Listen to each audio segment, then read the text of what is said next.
Hello YouTube, this is Kilo and I'm here with... Dre 2701. What are we going to talk about today? We're going to talk about some local coin store pickups. Okay. Before we get into those though, I think we need to tell them kind of how we decided on sending those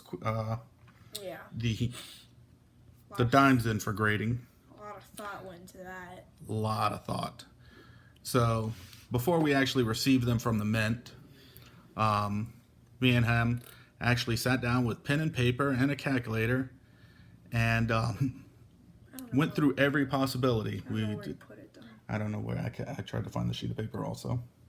But we went through every possibility of everything coming back as MS69 or SP69, one coming back, two coming back, all the way up to possibly all of them coming back. And crunched all the numbers to see kind of how we would fare money-wise. One, you know, it's a smart thing to do. And second of all, it kind of teaches him the risk versus reward and what we decide we were going to do at first. We were going to sell them raw. That's right. Our first decision was we were going to sell every one of them raw and just keep one and get that for just a discounted price. It would have came out to, we figured out. And then the night before, I was talking to Grandpa. Somebody changed my mind. He's like, well, you know you really want a 70. I was like, yeah, I do. He said, well, just send them in then. So all the calculations just went out the window and we decided to send them in, and it was a good thing we did because it looks like they're just being really generous on these. So that's how that ended up being. So, Alright, let's get to local coin shop pickups.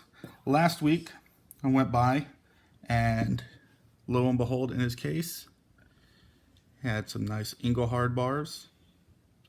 So I picked up the stamped one, the P series. You can see there. Pretty nice. And then, lo and behold, right next to it, he had a poured one. And I was like, wow. Okay, I'm getting that. And he sold them both to me for the same price. Actually, he was selling them to me for the same price of all the bars in there. So I snagged up these two.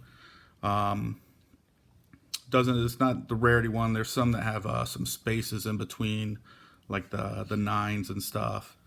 And this one, it's got the waffle back on it. And then when I got home, I was so excited, I didn't notice one thing. The sides.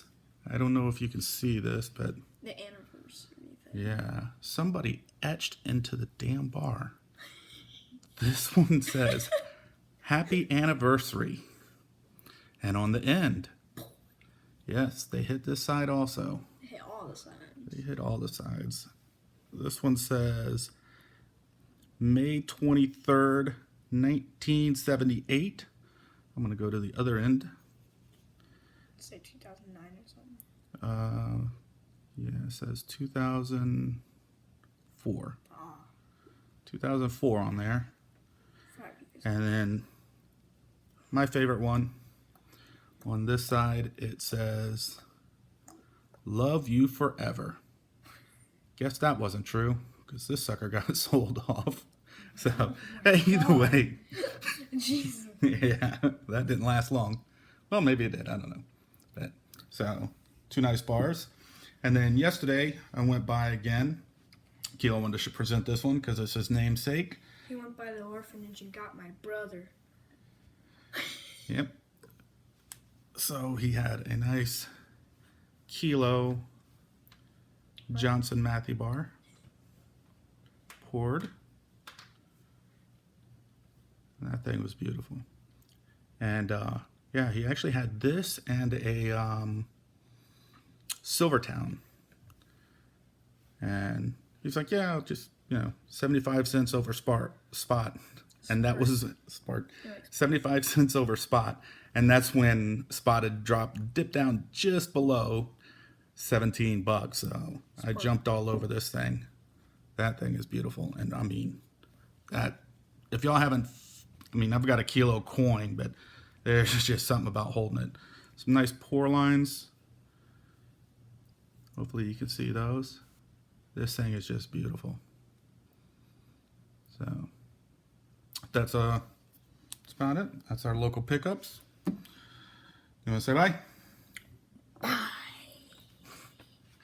Everybody have a great night. Like, comment, and subscribe.